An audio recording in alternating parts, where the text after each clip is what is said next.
हा सत्संग संत रामपालजी महाराजांचा असून मराठी भाषिक भक्त समाजास सहज समजावे म्हणून हिंदी भाषेतून मराठी भाषेत रूपांतरित करण्यात आलेले आहे.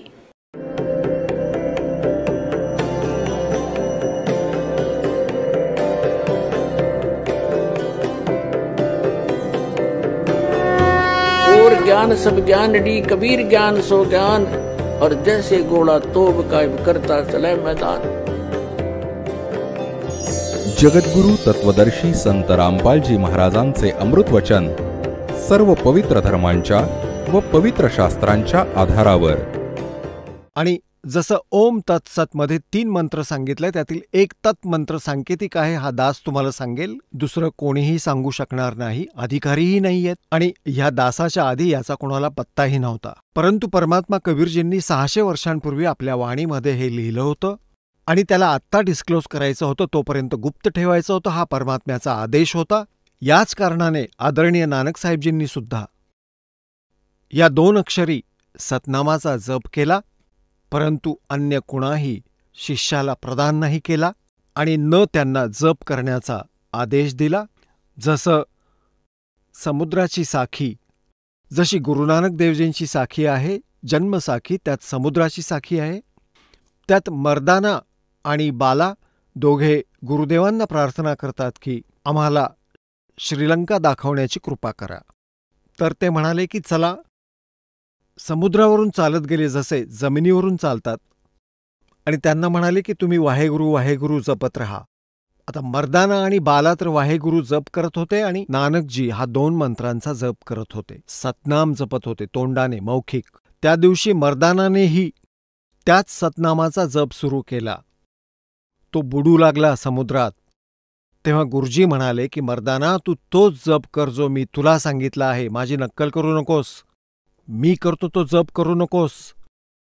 तेव्हा त्याने तोच जप केला, तो 2 अक्षरी जप बंद केला.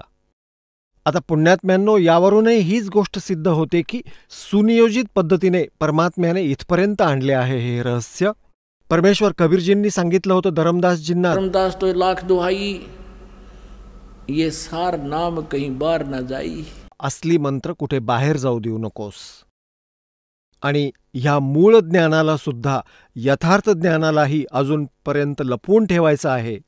कलियुगातील यावेळी त्याला उघड करायचं होतं. यावरून हे सिद्ध होतं की हा मंत्र अजूनपर्यंत कोणापाशीही नव्हता. गुरु नानक देवजींना अवश्य माहिती होता, परंतु ह्यांनी पुढे परमात्म्याच्या आदेशाने कोणालाही शीख समाजाला दिला नाही.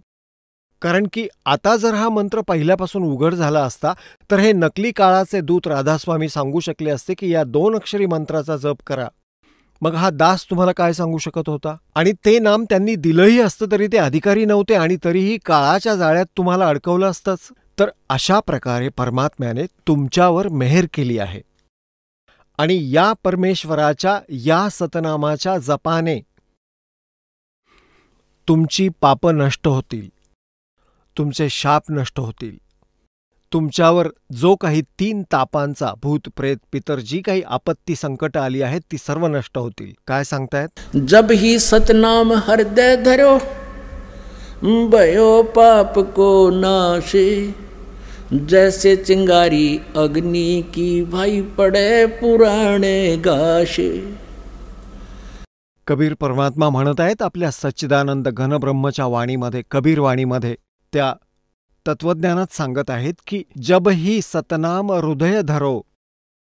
हृदय धरण्याचा अर्थ इथे असा आहे की जसंही आपल्याला हे नाम मिळालं आणि तुम्ही निर्मळ मनाने याचा जप सुरू केला, नियमित राहिलात आणि मनामध्ये कसल्याही प्रकारचे विक्षेप उत्पन्न झाले नाहीत गुरु, परमात्मा आणि मंत्राविषयी, तेव्हाच तो तुमच्या हृदयात धरला जाईल. त्यानंतर तुम्ही जेव्हा कधी त्याचं स्मरण कराल निर्मळ मनाने आणि बिलकुल निशंक होऊन, निसंशय होऊन, मग पहा यानं काय कमाल होईल ते. तो जब ही सतनाम हृदय धरो भयो पाप को नाश, और मानो चिंगारी अग्नि की पड़े पुराणे घास. 1000 क्विंटल किंवा 1000 टन सुकं गवत कुठे जर पडलेलं असेल आणि त्याला कुठे टाकावं म्हटलं तर ते धरताही येत नाही आणि उचलताही येत नाही. एक माचीसची काडी जाळून ठिणगी टाकली त्यात तर सगळं जळून राख बनवून टाकेल. आणि जोराचा वारा आला की सगळी राख इकडे तिकडे उडवून सगळं साफ करून टाकेल. तर इथे परमात्मा सांगत आहेत, जब ही सतनाम हृदय धरो भयो पाप को नाशे, जैसे चिंगारी अग्नि की भाई पड़े पुराने घासे. जैसे सूरज के आगे बदरा ऐसे कर्म छयारे, प्रेम की पवन करे चत मंजन फिर झलके तेज नयारे. जैसे सूरज के आगे बादल ऐसे कर्म छयारे. जसे सूर्याच्या समोर काळे काळे मोठे ढग येतात, त्याचा प्रकाश मंदावतो, तसेच तुमच्या आत्मा आणि परमात्म्याच्या मध्ये आपल्या पापकर्माचे ढग आले आहेत. काय सांगितलंय की जैसे सूरज के आगे बदरा ऐसे कर्म छयारे, प्रेम की पवन कर चत मंजन फिर झलक तेज नयारे. आता पुण्यात्म्यांनो, आपण उपदेशही घेतलात. आता जप सुरू करा निर्मळ मनाने, मर्यादेत राहून. काही दिवसांनंतर काय होईल की या मंत्राने तुमचे असंख्य जन्मांची पापे जी संचित आहेत, संचित असलेलीही आणि वर्तमानात करत आहात तीही समाप्त होतील. कारण दररोज आपण जप करतो. जसे साबण लावतो, कपडा साफ होतो, दररोज मळतो पण आणि साफही होतो. आणि आधीचे जे मळलेले कपडे ठेवलेले होते ते पण साफ होतील. साबण मिळाला, तेल मिळालं, सगळी व्यवस्था झाली आपली. तर आधीचे संचित आणि प्रारब्ध आणि क्रियमान ह्या तिन्ही कर्मांचा या सतनामाच्या जपाने नाश होईल.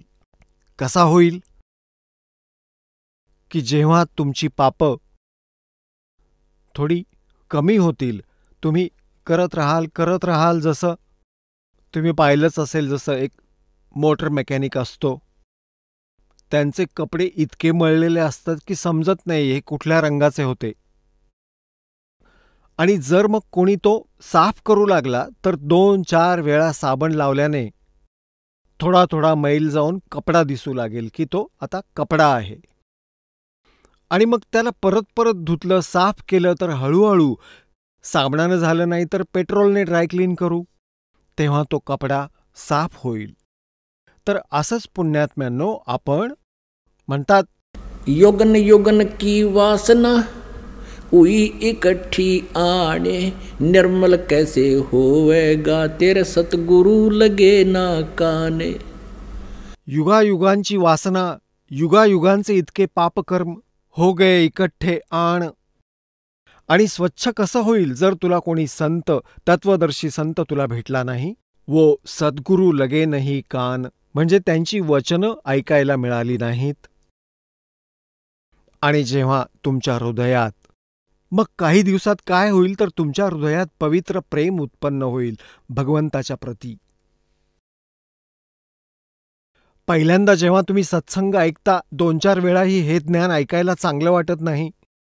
हळूहळू हळूहळू तुम्हालाच मग इतका आनंद यायला लागतो की जसं मलेरियाच्या तापात, ज्वरात माणसाला, व्यक्तीला खाणंही कडू लागतं, सफरचंद संत्रही कडू लागतं. गोळी खाल्ल्याने म्हणजे कडू गोळीच खावी लागते. का तर त्याला रोटीही खावीशी वाटत नाही, ती पण कडू लागतीये. त्या कडूला गोड बनवण्यासाठी कडू गोळीच खावी लागते, कुणीन खावी लागते, इच्छा नसतानाही खावी लागते. तर अशा या ज्ञानाला आणि मग मंत्र मिळाल्यामुळे, स्मरण केल्यामुळे, विशेष जप केल्याने तुम्हाला इच्छा नसतानाही कुणींसारखे खावेच लागेल, करावेच लागेल.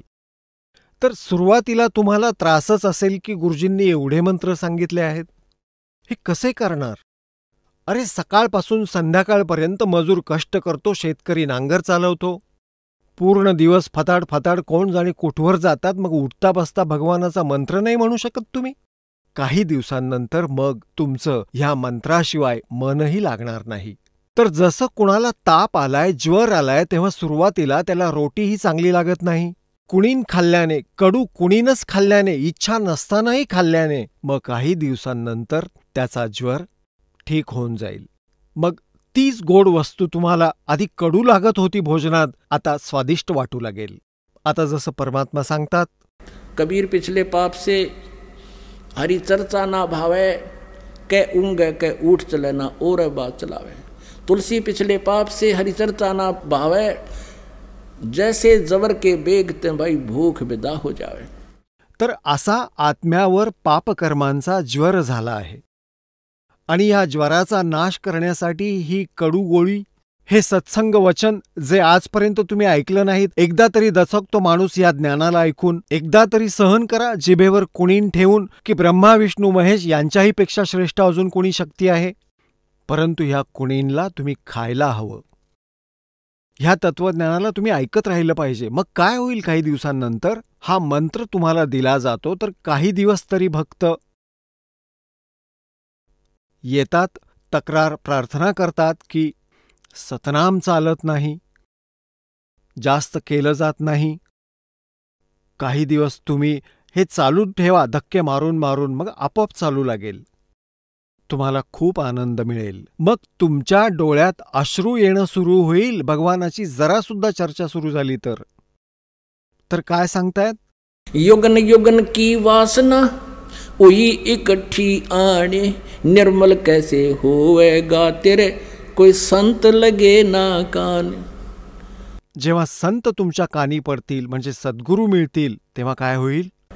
जैसे सूरज के आगे बदरा, ऐसे कर्म छयारे, प्रेम की पवन करे चतुमंजन, फिर झलके तेज नयारे. तुम्हाला सांगितलं ना की जसं 1000 टन गवत पडलेलं असतं उघड्यावर, एका माचीसच्या काडीने सगळं राख होऊन जातं. जोराचा वारा सुटतो, सगळी राख इकडे तिकडे फेकून देतो. तर काय सांगतात की असंख्य जन्मांची वासना तुझ्या पापकर्मांना परमसंताकडून प्राप्त झालेल्या त्या सतनामाच्या मंत्राने स्वाहा करून टाकेल. आणि मग प्रेम की पवन करे चतुमंजन, झलके तेज नयारे. मग डोळ्यात त्या भगवंताप्रती प्रेम जागं होईल, डोळ्यातून अश्रू वाहू लागतील, प्रेमाची हवा सुरू होईल. या ढगांना, जे मध्ये ढग साचले आहेत कर्मांचे, त्यांना फेकून देईल, इकडे तिकडे करून टाकेल. आणि मग तुमचा आत्मा निर्मळ होईल, सतलोक प्राप्ती होईल. बोलो सतगुरुदेव की जय हो.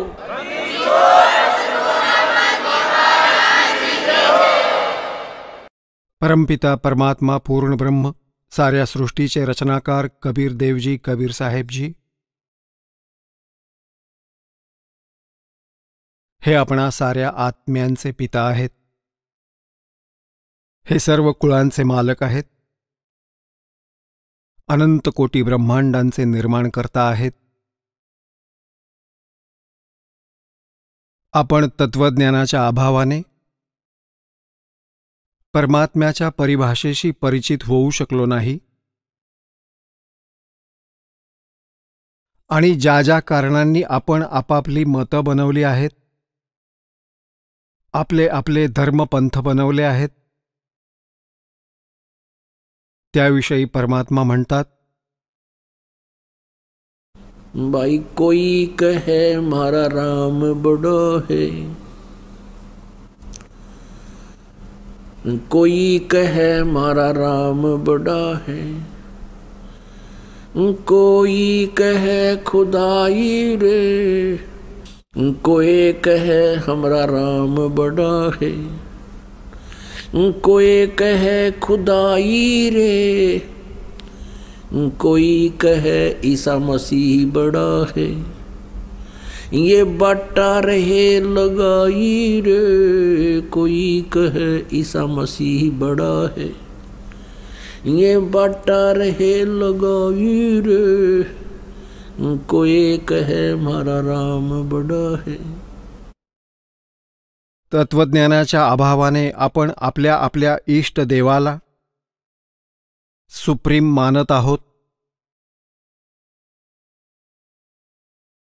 कारण आपण आपल्याच सद्ग्रंथांशी परिचित नाही आहोत. ना तर हिंदू धर्माचे श्रद्धाळू आपल्या पवित्र सद्ग्रंथ शास्त्रांसारख्या पवित्र वेदांशी, पवित्र श्रीमद भगवद गीतेशी आणि पवित्र पुराणांशी परिचित नाहीत. याच प्रकारे मुसलमान धर्माचे पुण्यकर्मी प्राणी परमात्म्याला न ओळखल्याने पवित्र कुराण शरीफमध्ये लिहिलेले ज्ञानाला न समजता आपल्याच सद्ग्रंथांपासून वंचित आहेत. असेच पवित्र बायबलमध्ये परमात्म्याचं जे विधान लिहिलं आहे, परमात्म्याचा जो महिमा वर्णिला आहे, त्यापासून पवित्र ईसाई धर्मातील पुण्यात्मे अपरिचित आहेत. आणि ह्याच प्रकारे पवित्र गुरुग्रंथ साहेबमध्ये जी परमात्म्याविषयी यथार्थ माहिती आहे, त्यापासून शीख धर्माचे पुण्यात्मा अपरिचित आहेत. याच कारणाने आपण विभाजित झालो. कोणी हिंदू बनला, कोणी मुसलमान बनला, कोणी शीख बनला, कोणी ईसाई बनला. आपण कशासाठी विभाजित झालो? परमात्म्याला प्राप्त करण्यासाठी, आत्मकल्याण करण्यासाठी. जसे पवित्र हिंदू धर्माच्या साधनेने वंचित राहून पवित्र सद्ग्रंथांचं ज्ञान नसल्याने मग विचार केला की एखाद वेळेस ईसाई धर्मातून काही मिळेल. खूपशा पुण्यकर्मी प्राण्यांनी ईसाई धर्माचाही स्वीकार केला आहे. ईसाई धर्मातूनही काही मिळालं नाही तर मुसलमान धर्मसुद्धा आपलासा केला. मुसलमान धर्मातूनही संतुष्टी मिळाली नाही तर शीख धर्मसुद्धा आपलासा केला. आपण असेच विभाजित होत गेलो. आपण राहिलो मात्र जिथल्या तिथेच जिथून सुरुवात केली होती. कारण काय होतं तर आपण आपल्याच सद्ग्रंथांना समजू शकलो नाही. उदाहरण देण्यासाठी एक एक्झाम्पल आपल्याला सांगतो, प्रत्यक्ष प्रमाण देतो. आज सत्संगामध्ये सकाळी तुम्ही ऐकत होता की परमात्म्याला कोणी निराकार सांगतो,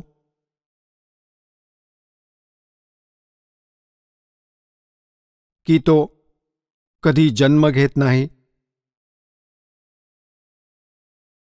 तो सर्वव्यापी आहे. तर कोणी तो साकार आहे असं सांगतात. आणि साकार रूपामध्ये ते काय सांगतात तर ही जी दृष्टीगोचर आहे, जे ब्रह्मांड आहे, चंद्र, सूर्य, तारे, ग्रह, हेच साकार रूप आहे परमात्म्याचं.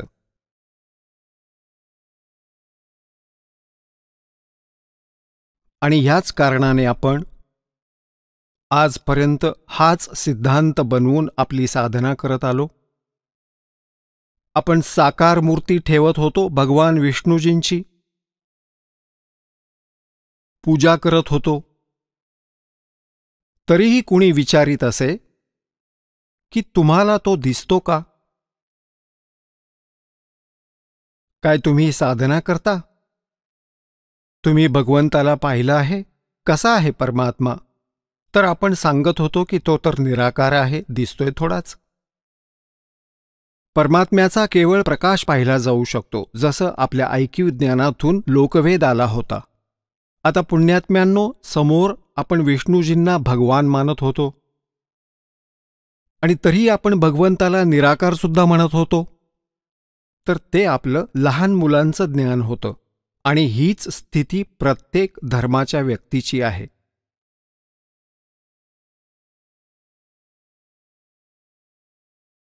आता तुम्हाला सांगतो परमात्मा कसा आहे. परमात्मा, परमेश्वर, तो साकार आहे, नर आकार आहे, मनुष्य दृश्य आहे आणि तो सतलोकामध्ये राहतो. सतलोक असं स्थान आहे जे कधी नाश होत नाही. गीतेच्या अध्याय क्रमांक 18 मधील श्लोक क्रमांक 62 मध्ये त्यालाच शाश्वत स्थान म्हटलं आहे. म्हणजेच सनातन परमधाम. आणि तिथे गेल्यावर प्राण्याचा कधी जन्ममृत्यू होत नाही. आता जेवढेही सतलोकाच्या सतखंडाची महिमा गाणारे हे पंथ आहेत,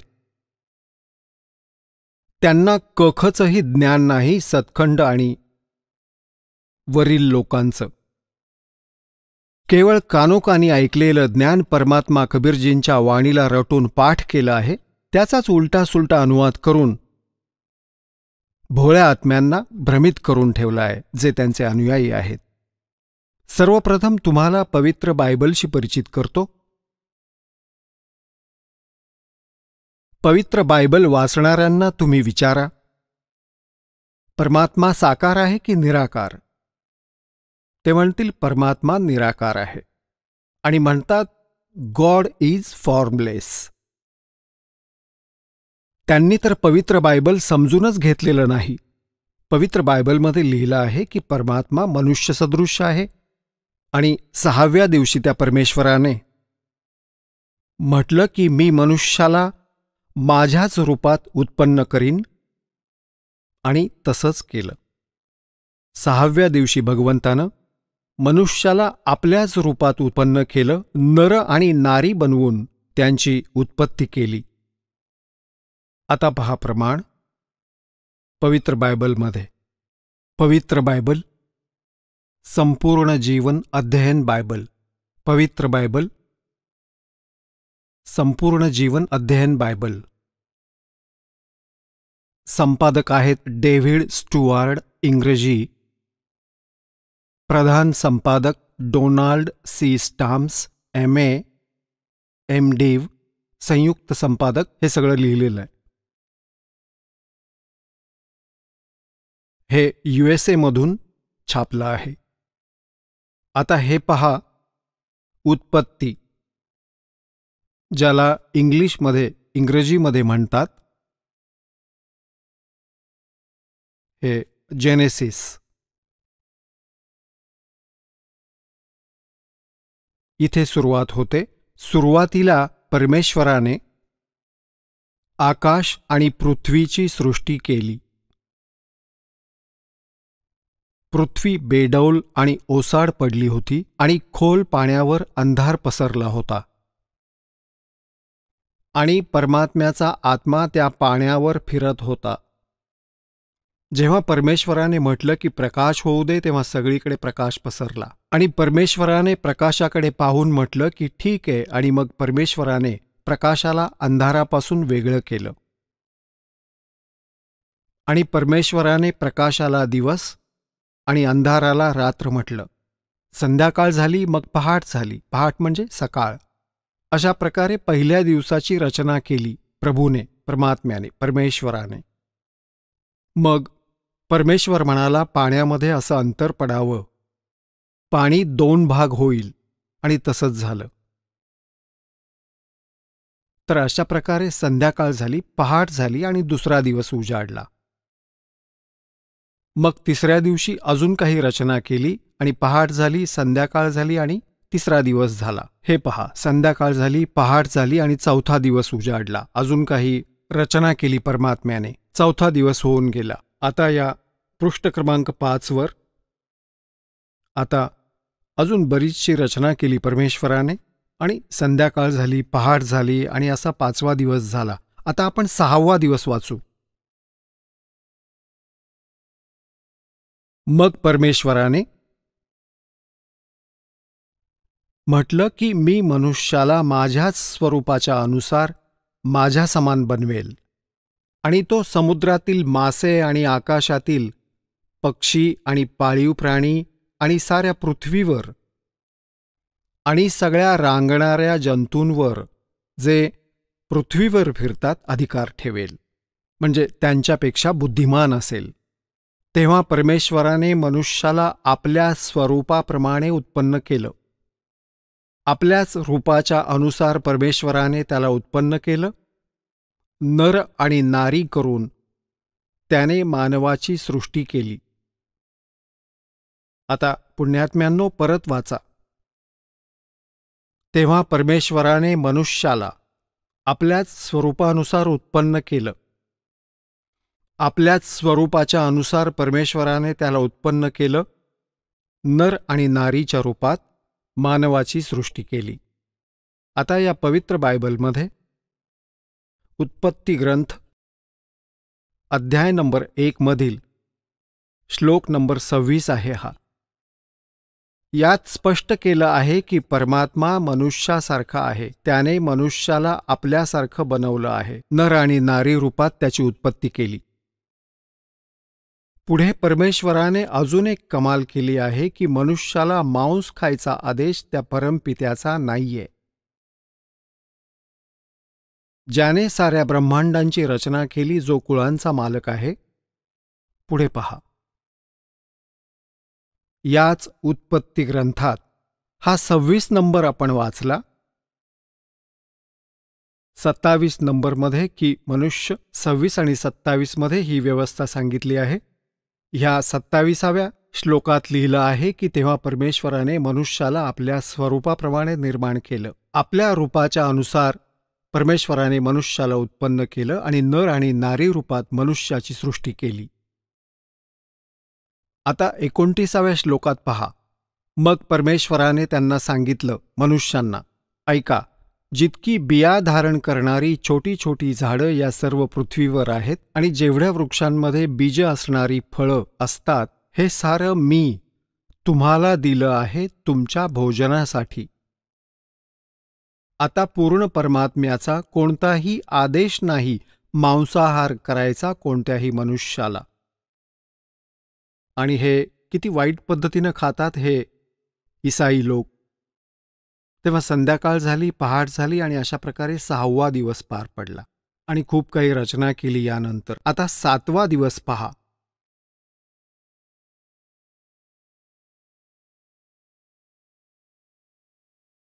अशी आकाश आणि पृथ्वी आणि त्यांच्या साऱ्या सेनेला बनवणं समाप्त झालं 6व्या दिवशी. आणि परमेश्वरानं त्याचं काम 7व्या दिवशी संपवलं. आणि त्याने आपलं सारं काम संपवून मग 7व्या दिवशी विश्रांती घेतली. आणि ह्या 7व्या दिवसाला त्यानं आशीर्वाद दिला, पवित्र ठरवलं.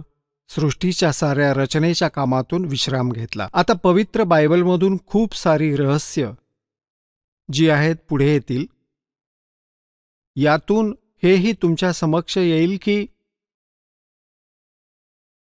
या तीनही देवता, श्री ब्रह्मा, श्री विष्णू, श्री शिवजी, साऱ्या ब्रह्मांडांचे संचालक आहेत. आणि पवित्र ईसाई धर्माच्या इतिहासात सुद्धा त्यांचा उल्लेख आहे.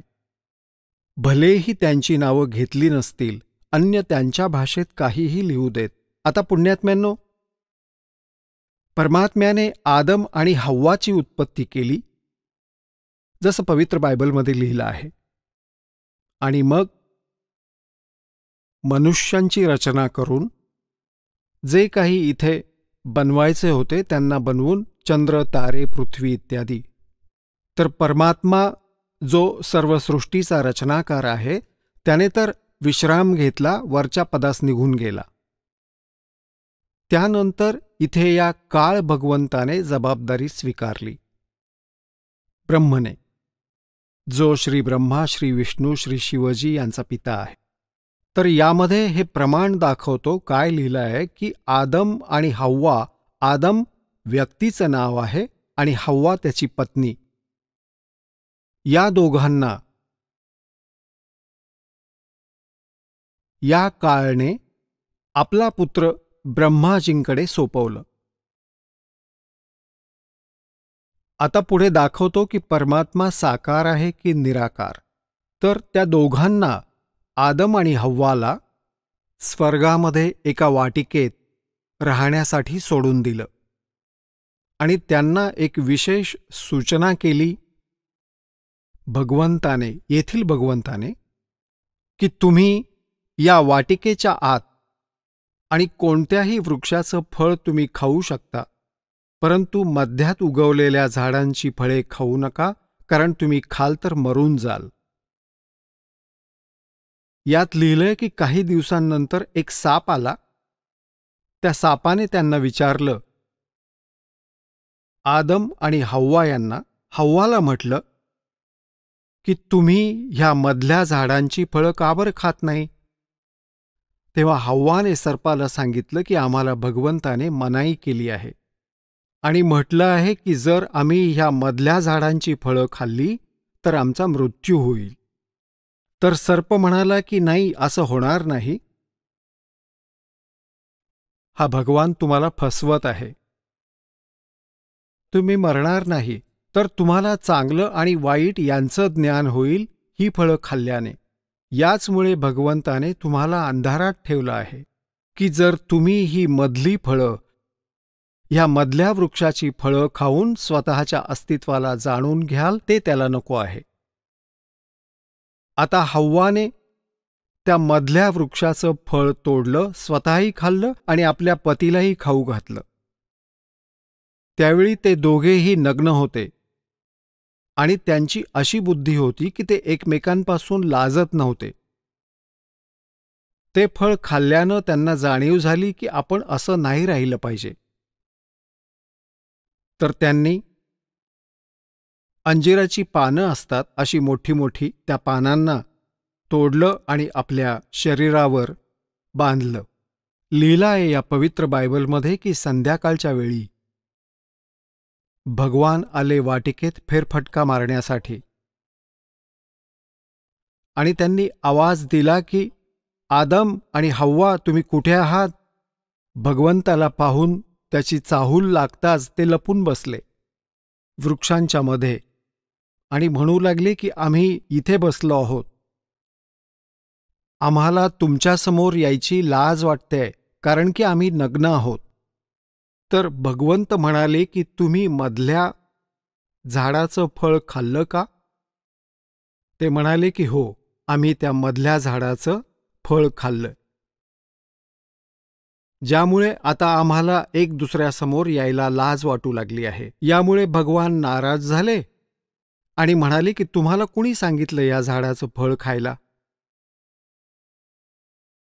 हव्वा म्हणाली की सर्पाने सांगितलं, सापाने. आता पुण्यात्म्यांनो, आपल्याला यातील आपल्यासाठी महत्त्वाचं तेवढंच घ्यायचं आहे. हे मोठे सद्ग्रंथ आहेत, मोठं वन आहे, आध्यात्मिक वन. आणि आध्यात्मिक वनातून आपल्याला जी औषधी पाहिजे आपल्या रोग निवारणासाठी तेवढीच काढून घेऊ, बाकी ठीक आहे, हिरवगार तर आहेच ते. तुम्हाला अजून हे दाखवतो की भगवान वाटिकेत फेरफटका मारत होते आणि हेही दाखवतो पवित्र बायबलमध्ये की त्याने म्हटलं की आता ह्या मधल्या झाडाचं फळ खाल्ल्याने हा मनुष्य बुद्धिमान झाला आहे आणि कुठे असं ना हो की जीवनाच्या वृक्षाचं फळही हे खाऊन टाकतील आणि अमर होतील. म्हणून त्यांना वाटिकेतून बाहेर काढलं त्यांना आणि त्यांच्यासाठी कातड्याचे कपडे बनवले भगवंताने. तर भगवान निराकार कुठून झाला? कुठून झाला निराकार हा? कुठून आणला हा सिद्धांत?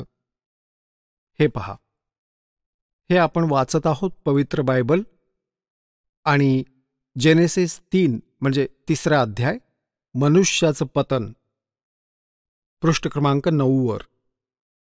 तिथे यहोवा परमेश्वराने जेवढे काही पशु बनवले होते त्या सगळ्यात सर्प धूर्त होता. तो स्त्रीला म्हणाला, काय हे खरं आहे का की परमेश्वर असं म्हणाला की तुम्ही या वाटिकेतील कोण्या वृक्षाचं फळ खाऊ नका? स्त्री सर्पाला म्हणाली, या वाटिकेतील वृक्षांची फळं आम्ही खाऊ शकतो, पण जो वृक्ष वाटिकेच्या मधोमध आहे त्याच्या फळाविषयी परमेश्वराने सांगितलं आहे की तुम्ही ते खाऊ तर नकाच, पण स्पर्शही करू नका, नाहीतर मराल. तेव्हा सर्प स्त्रीला म्हणाला, तुम्ही नक्कीच मरणार नाही. परमेश्वर तर हे जाणतो की ज्या दिवशी तुम्ही त्याचे फळ खाल त्याच दिवशी तुमचे डोळे उघडतील आणि तुम्हाला चांगल्या वाईटाचं ज्ञान होऊन परमेश्वरासमान व्हाल. आता जेव्हा स्त्रीने पाहिलं की त्या वृक्षाचं फळ खाण्यासाठी चांगलं आहे आणि दिसण्यास मनभावक आणि बुद्धी देण्यासाठी योग्य असं आहे, तेव्हा तिने ते झाडावरून तोडून खाल्लं आणि आपल्या पतीलाही दिलं आणि त्यानंही खाल्लं. तेव्हा त्या दोघांचे डोळे उघडले आणि त्यांना जाणीव झाली की ते नग्न आहेत. म्हणून त्यांनी अंजिराची पानं तोडून जोडून लंगोट बनवले. तेव्हा यहोवा परमेश्वर दिवसाच्या थंड वेळी म्हणजे सकाळी किंवा संध्याकाळी वाटिकेत फिरत होता. आता पहा, तेव्हा यहोवा परमेश्वर म्हणजे यहोवा म्हणा किंवा परमेश्वर म्हणा, जो दिवसाच्या शीतल वेळी वाटिकेत फिरत होता, भटकत होता, त्याचे शब्द त्यांना ऐकू आले, त्याच्या पावलांचा आवाज ऐकू आला. तेव्हा आदम आणि त्याची पत्नी वाटिकेतील वृक्षांच्या मध्ये लपले. वृक्षांच्या मध्ये यहोवा परमेश्वरापासून लपून बसले. तेव्हा यहोवा परमेश्वराने आवाज देत आदमला विचारलं, तू कुठे आहेस? ज्या भगवंताला हे समजत नाही की आदम कुठे आहे, मग सांगा तो परमात्मा आहे की नाही अशी शंका येईलच आपल्याला.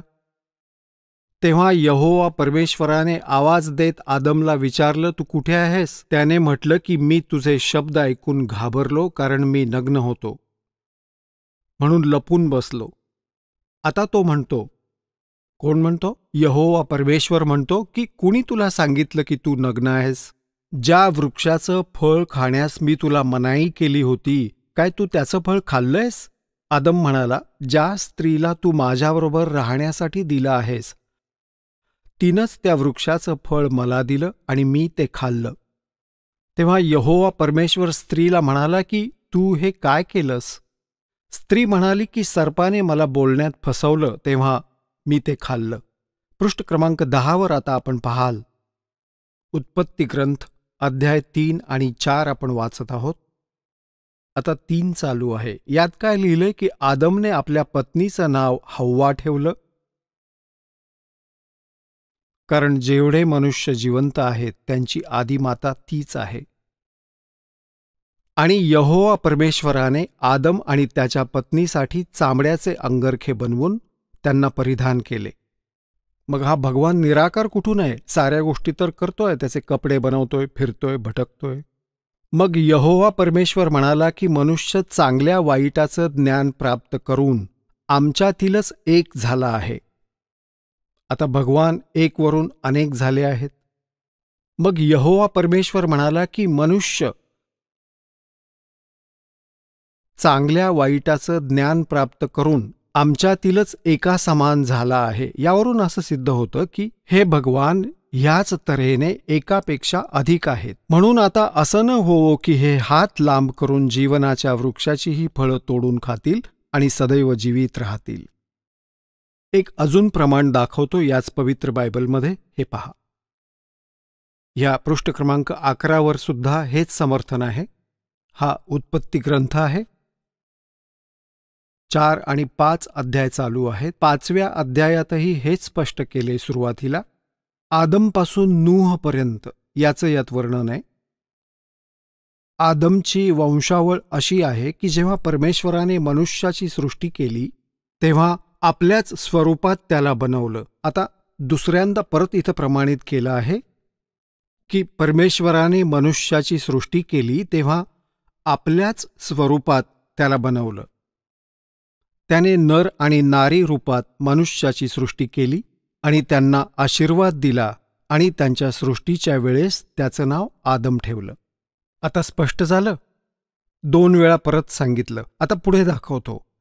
हे 3 आहेत जे यांना कंट्रोल करतात. कुणाला? ईसाई धर्माला.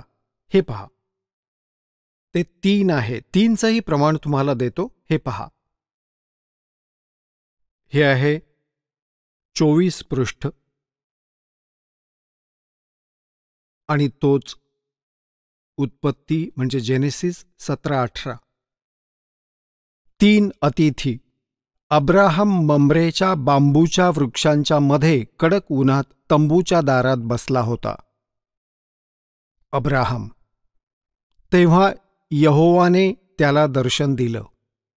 त्याने वर पाहून दृष्टादृष्ट केली तेव्हा काय पाहिलं की 3 पुरुष त्याच्यासमोर उभे आहेत. हे 3 म्हणजे ब्रह्मा, विष्णू, महेश. जेव्हा त्याने त्यांना पाहिलं तेव्हा त्यांना भेट देण्यासाठी तंबूच्या दारातून पळत गेला आणि जमिनीवर पडून दंडवत केला आणि म्हणू लागला, हे प्रभू, जर माझ्यावर तुझी अनुग्रह दृष्टी आहे तर मी विनंती करतो, आपल्या ह्या दासापासून दूर जाऊ नका. मी थोडं पाणी आणतो आणि तुम्ही तुमचे पाय धुवून ह्या वृक्षाच्या खाली विश्राम करा. मग मी रोटीचा एक तुकडा घेऊन येतो. त्याने तुम्ही आपापल्या जीवाला तृप्त करा आणि त्यानंतरच पुढे जा, कारण तुम्ही तुमच्या दासापाशी याच कारणाने आला आहात. ते म्हणाले, जसं तू म्हणतोस तसंच कर. आता पहा पुण्यात्म्यांनो, या पवित्र बायबलमध्ये हे सिद्ध केलं आहे की परमात्मा मनुष्य सदृश आहे. तो साकार आहे, मनुष्यासारखा आहे, कारण त्याने मनुष्याची सृष्टी आपल्या स्वरूपाच्या अनुसार केली. दुसरा कॉन्सेप्ट हा स्पष्ट केला की 7व्या दिवसापर्यंत काम केलं, मग विश्राम केला आणि त्यानंतर या काळच्या हातात सगळा कारभार आला, ब्रह्मच्या हातात. आणि याने आपल्या 3ही पुत्रांना हा कारभार सांभाळायला दिला आहे, श्री ब्रह्मा, श्री विष्णू आणि श्री शिवजी. आपण हेही पाहिलं की भगवान कोणत्याही दृष्टीने निराकार नाहीये, तो साकार आहे. पूर्ण परमात्माही साकार आहे, ज्याने साऱ्या ब्रह्मांडांची रचना केली. आणि पुढे हे देवतासुद्धा साकार आहेत, जो वाटिकेत फिरतो आहे, त्यांच्याशी बोलत आहे, आदम आणि हव्वा यांचे कपडे शिवत आहे. आणि मग अब्राहम नावाचे एक महापुरुष होऊन गेले ईसाई धर्मामध्ये. ह्या साऱ्या ईसाजींच्या पूर्वीच्या गोष्टी आहेत, आदमच्या नंतरच्या. तर त्याने पाहिलं की 3 भगवान समोर उभे आहेत, त्यांना दंडवत प्रणाम केला. तर परमात्मा निराकार कसा काय झाला? हा कुठून आणलाय सिद्धांत? हा होता लोकवेद. लोकवेद तो असतो जी दंतकथा असते, जी सद्ग्रंथांच्या विपरीत असते, त्याला लोकवेद म्हणतात. आता आपल्याला दाखवतो पवित्र कुराण शरीफमध्ये. आपण कोणत्याही मुसलमान धर्माच्या श्रद्धाळूला विचारा की अल्लाह कसा आहे, ते म्हणतील अल्लाह बेचूण आहे. बेचूण म्हणजे निराकार आहे. आता कबीर साहेब म्हणतात, खोजत खोजत ठाकिया अंत कहा बेचून. ज्या पद्धतीने या परमात्म्याला ते शोधत आहेत त्याने तो मिळणार नाही. आणि शोधता शोधता थकले तर अंती म्हणाले की तो निराकार आहे, तो दिसतच नाही. आणि याच लोकवेदाने साऱ्या समाजात प्रवेश केला. आता पहा, पवित्र कुराण शरीफमध्ये परमात्मा साकार आहे, मनुष्य सदृश्य आहे. आणि पवित्र कुराण शरीफचं हे ज्ञान देणारा जो अल्लाह आहे, ज्या अल्लाहने पवित्र कुराण शरीफचं ज्ञान दिलं, तो मुसलमान धर्माचा फायनल गॉड आहे. तो अंतिम भगवान आहे. तो पूर्ण परमात्मा मानतात की तोच समर्थ शक्ती आहे, ज्याने कुराण शरीफचं ज्ञान हजरत महम्मदजींना दिलं. आता दाखवतो की तेच कुराण शरीफचं ज्ञान देणारा अल्लाह म्हणतो की अजून एक सुप्रीम गॉड आहे आणि त्याचं ज्ञान मलासुद्धा नाही. म्हणजे कुराण शरीफचं ज्ञान देणारा अल्लाहसुद्धा पूर्ण परमात्म्याच्या ज्ञानापासून अपरिचित आहे. त्यासाठी ऑप्शन सोडून दिले आहेत की कोण्या बाखबरला विचार. याच प्रकारे पवित्र श्रीमद भगवद्गीता अध्याय क्रमांक 4 मधील श्लोक क्रमांक 34 मध्ये म्हटलं आहे, गीता ज्ञान देणारा अल्लाहसुद्धा तोच आहे आणि कुराण शरीफचं ज्ञान देणारा अल्लाहही तोच आहे. आता पवित्र श्रीमद भगवद्गीतेमधील अध्याय क्रमांक 4 मधील श्लोक 34 मध्ये म्हटलं आहे की अर्जुन, त्या तत्वज्ञानाला जे परमेश्वराने स्वयं येऊन आपल्या मुखाने सांगितलं आहे, 4थ्या अध्यायातील 32व्या श्लोकामध्ये त्याविषयी सांगितलं आहे, त्या सच्चिदानंद घनब्रह्मच्या वाणीला म्हणजे त्या तत्वज्ञानाला तू तत्वदर्शी संतांकडे जाऊन समजून घे. त्यांना दंडवत प्रणाम केल्याने, सरळ मार्गाने प्रसन्न केल्याने ते तत्वदर्शी संत त्या परमात्म तत्वाचं ज्ञान देतील. यावरून असं सिद्ध होतं की पवित्र गीतेचं ज्ञान देणारा तो भगवान सुद्धा अपरिचित आहे त्या कंप्लीट स्पिरिच्युअल नॉलेजला आणि त्या परमअक्षर ब्रह्मला, पूर्ण परमात्म्याला. आता पहा पवित्र कुराण शरीफ. पहा पवित्र कुराण शरीफ याच्याविषयी लिहिलं आहे की हे असं इल्हामी पुस्तक आहे ज्यात काही शंका घेण्याची शक्यता नाही. भाव असा आहे म्हणण्यामागचा की यात जे लिहिलं आहे ते आम्हाला पूर्णपणे मान्य आहे.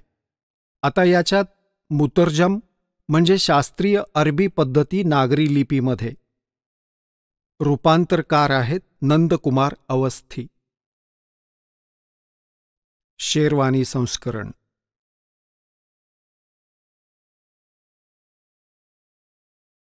हे पण तेच प्रकरण आहे.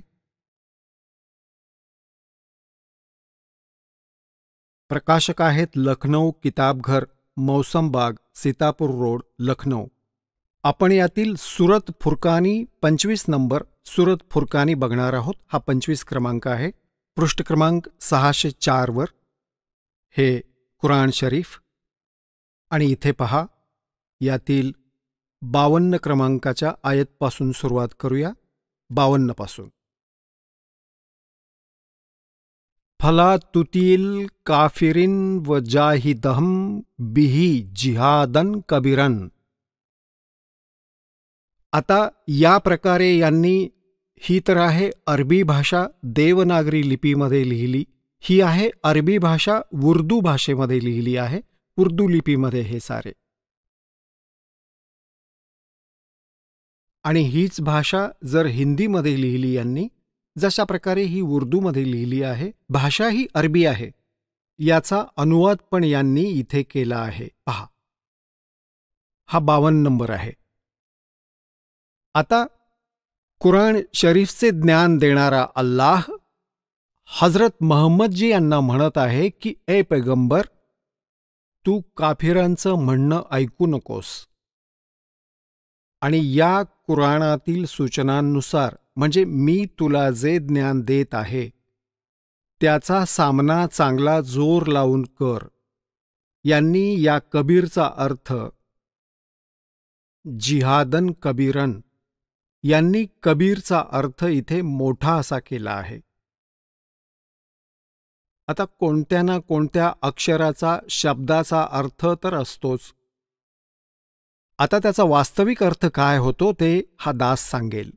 याचा अर्थ असा आहे की हजरत महम्मदला कुराण शरीफ सांगणारा अल्लाह म्हणत आहे की जो कबीर नावाचा भगवान आहे, कबीरच अल्लाह आहे, ज्याला हे अल्लाहू अकबर म्हणतात. अल्लाह अकबर, अल्लाह कबीर. अल्लाह कबीरचा अर्थ आहे, हे करतात तो मोठा भगवान. ही होती यांच्याच शब्दात. आपण हे मानूया की तो मोठा भगवान आहे. ज्याच्याकडे कुराण शरीफचं ज्ञान देणारा अल्लाह हजरत महम्मदला सांगत आहे की तो जो मोठा भगवान आहे त्याच्याविषयी हे अन्य व्यक्ती जे काफिर आहेत, जे त्या मोठ्या भगवंताला भजत नाहीत, ते काफिर आहेत. आणि ते विश्वास करत नाहीत या गोष्टींवर ज्या मी तुला सांगत आहे की कबीर इज गॉड, की तो अल्लाह आहे, तो मोठा भगवान आहे. तर तू त्यांच्या बोलण्यात येऊ नकोस आणि माझ्याद्वारा दिल्या गेलेल्या या कुराण शरीफच्या ज्ञानावर विश्वास ठेव आणि त्यांचं म्हणणं ऐकू नकोस. यासाठी तू संघर्ष कर, कबीरसाठी संघर्ष कर. जिहादन कबीरन, या कबीर भगवानसाठी. कबीर अल्लाह, जे कबीर अल्लाह आहेत ते कबीर परमात्मा आहेत, साऱ्या सृष्टीचे रचनाकार आहेत. तू माझ्या म्हणण्यावर विश्वास ठेव. आणि हे काफिर मानत नाहीत या कबीरला, या भगवंताला, त्या समर्थ शक्तीला. तू त्यांच्या बोलण्याला फसू नकोस आणि माझ्याद्वारे दिल्या गेलेल्या या कुराण शरीफमधील सूचनांवर विश्वास ठेव आणि त्यांच्यासाठी संघर्ष कर. भांडू नकोस. जिहादचा अर्थ काही भांडणं नाही, संघर्ष कर. भले ते तुला त्रास देवोत, दुःखी करोत, पण तू त्यांचं म्हणणं ऐकू नकोस. एवढीच गोष्ट. आता इथे जो कबीर शब्द आहे, कबीरन शब्द आहे, तर दुसरी कुराण मजीद आहे, पवित्र मजीद आहे, ती दाखवतो. पवित्र कुराण शरीफ आणि कुराण मजीदमध्ये बस नावाचं अंतर आहे, जशास तसं अक्षर आहे. ओळीमध्ये सुद्धा फरक नाहीये. तरी यातून खूप सारा कॉन्सेप्ट क्लिअर होईल. हे पहा, हे आहे पवित्र कुराण मजीद. प्रकाशक आहेत आसिफ बुक डेपो, 422 मटिया महल, जामा मस्जिद, दिल्ली 6. कुराण मजीद हिंदी मुतरजम मा अरबी मतन तर्जुमा मौलाना फतेह मोहम्मद खां साहेब, जालंधरी. तशीही मौलाना अब्दुल मजीद सरवर साहिब. प्रकाशक आहेत Farid book depot private limited. चला आता आपण त्या श्रद्धाळूंचे अनुभव जाणून घेऊया ज्यांनी जगद्गुरु तत्वदर्शी संत रामपालजी महाराजांकडून नामदीक्षा प्राप्त केलेली आहे, तसेच त्यांच्याद्वारे सांगितलेल्या भक्ती मार्गावर चालत आहेत. नमस्कार सतसाहेब. आपलं नाव? माझं नाव लालचंद जगदाळे. आपण कुठून आलात? मी नाशिक महाराष्ट्रातून आलो आहे. संत रामपालजी महाराजांची दीक्षा आपण कधी घेतली? मी संत रामपालजी महाराज यांच्याकडून नामदीक्षा 14 जुलै 2014 रोजी बरवाला येथे घेतली. संत रामपालजी महाराजांची गुरुदीक्षा घेण्या अगोदर आपण व आपला परिवार कुठली भक्ती साधना करत होतात? संत रामपालजी महाराज यांच्याकडून नामदीक्षा घेण्या अगोदर मी आणि माझा परिवार महाराष्ट्रातील सर्व संत, कुलगुरू तसेच खास करून साईबाबा यांची असीम श्रद्धेने भक्ती करत होतो. त्यांचे व्रत करणे, पायी पदयात्रेला जाणे, तसेच आपल्या गावातील भंडारे आणि पदयात्रा यांचा लाभ घेत होतो. आणि गणपती पूजा जसे की व्रत आणि मंगळी वगैरे पकडणे असे प्रकारचे आम्ही व्रत पकडत होतो. आणि साहेबांवरती पूर्णपणे एकदम असीम निष्ठेने त्यांची श्रद्धा फक्त त्यांचंच करत होतो. जसं की तुम्ही सांगत आहात की तुम्ही शिर्डीचे साईबाबा यांचे परमभक्त होता, तर ती भक्ती सोडून तुम्ही संत रामपालजी महाराजांची भक्ती का स्वीकारली? मी संत रामपालजी महाराज यांच्या भक्तीत येण्याचं कारण असं झालं की माझे मामा हे नंदुरबार जिल्ह्यातून होते. तर मी संत रामपालजी महाराज यांच्या भक्तीत येण्या अगोदर साईबाबाची असीम निष्ठेने भक्ती करत होतो. त्यावेळेस मला खूप दुःख येत होते, खूप परेशान होतो. घरातील परिस्थिती ही अत्यंत बिकट होती. घरात 2 टाईमचं खाणंसुद्धा मुश्किल होतं. घर भाड्याचं होतं. संपूर्ण वाईट परिस्थिती. घरात कोणाला नोकरी नव्हती. अशा हालाकीच्या परिस्थितीतून माझं शिक्षण माझे घरचे करत होते. परंतु त्यावेळेस माझ्या मामांनी त्यांना संत रामपालजी महाराज यांचं हे एक ज्ञानगंगा नावाचं पुस्तक भेटलं. त्यावेळेस त्यांनी मला फोन करून कळवलं की हे तू पुस्तक वाच आणि संत रामपालजी महाराज यांच्याकडून नामदीक्षा घे, तुझे सर्व संकट दूर होतील, परमेश्वर दया करतील. मी त्यांना बोललो की तुम्ही हे काय सांगताय? आपल्या महाराष्ट्रामध्ये एवढे साधू संत आहे, एवढे साईबाबा आहे, विठ्ठल रखुमाई आहे, संपूर्ण देवदेवता आपल्या महाराष्ट्रात असताना तुम्ही इकडं हरियाणात कोणत्या बाबांकडे जाताय आणि काय नाम घेताय? हे संपूर्ण तर भोंदू असतात. आपल्या मनाने काहीतरी सांगतात, लोकांना फसवतात आणि तुम्ही मला हे काय सांगताय? असं काही नाही होऊ शकत. साईबाबा सर्वश्रेष्ठ आहे.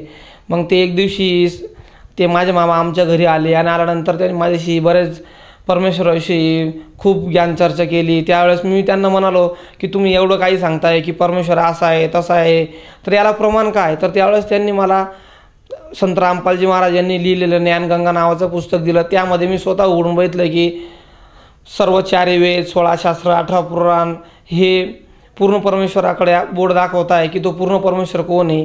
त्याची भक्ती केल्याने संपूर्ण घरातील दारिद्र्य दूर होईल आणि आपलं मोक्ष होईल.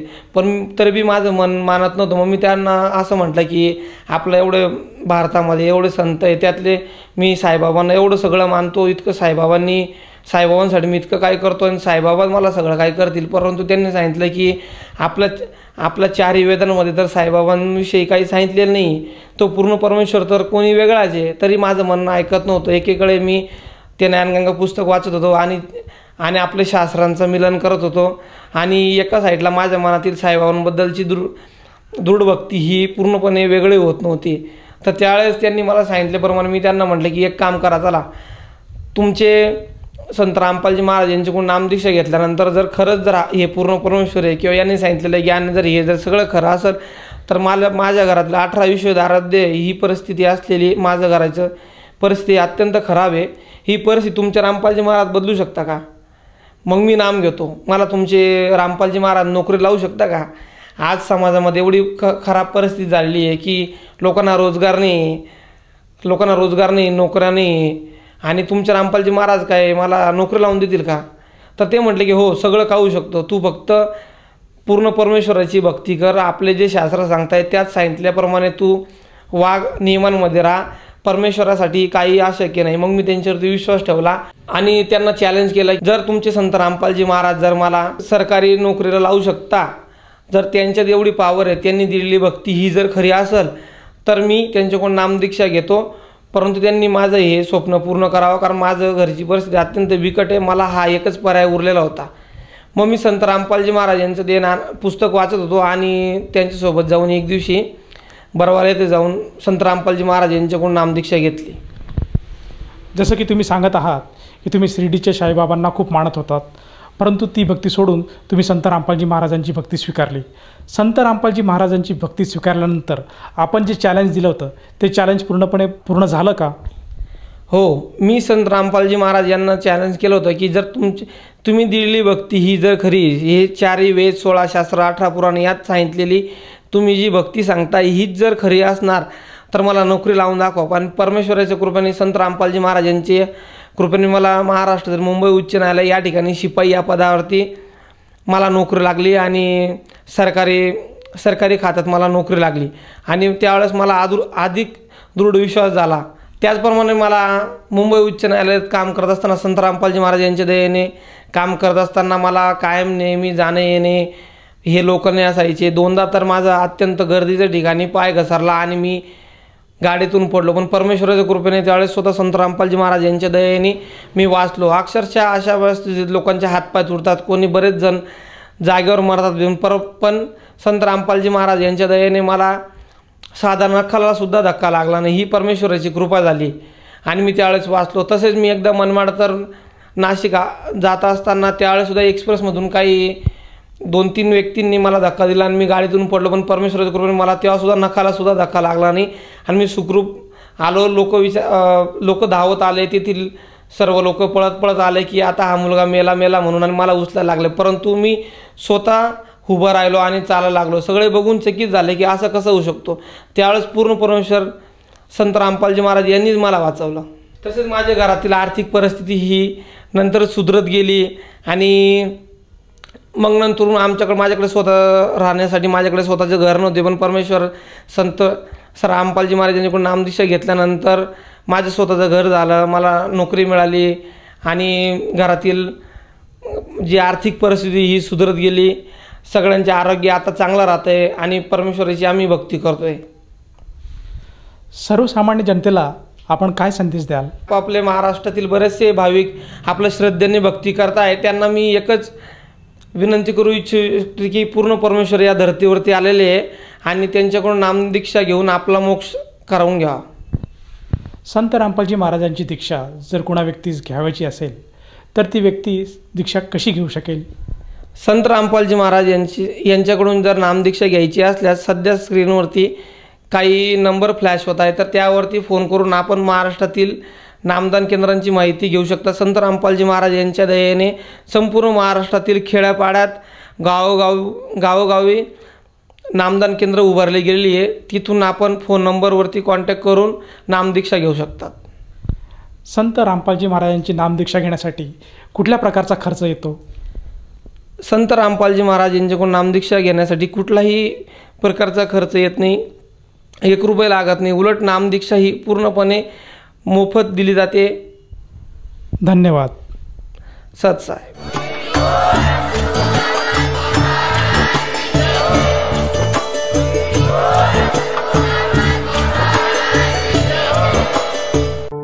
आपण ऐकत होता जगद्गुरु तत्वदर्शी संत रामपालजी महाराजांचे मंगल प्रवचन.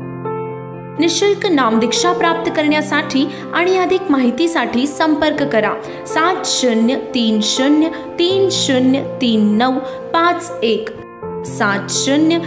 7030303952. आमची वेबसाईट आहे www.jagadgururampalji.org.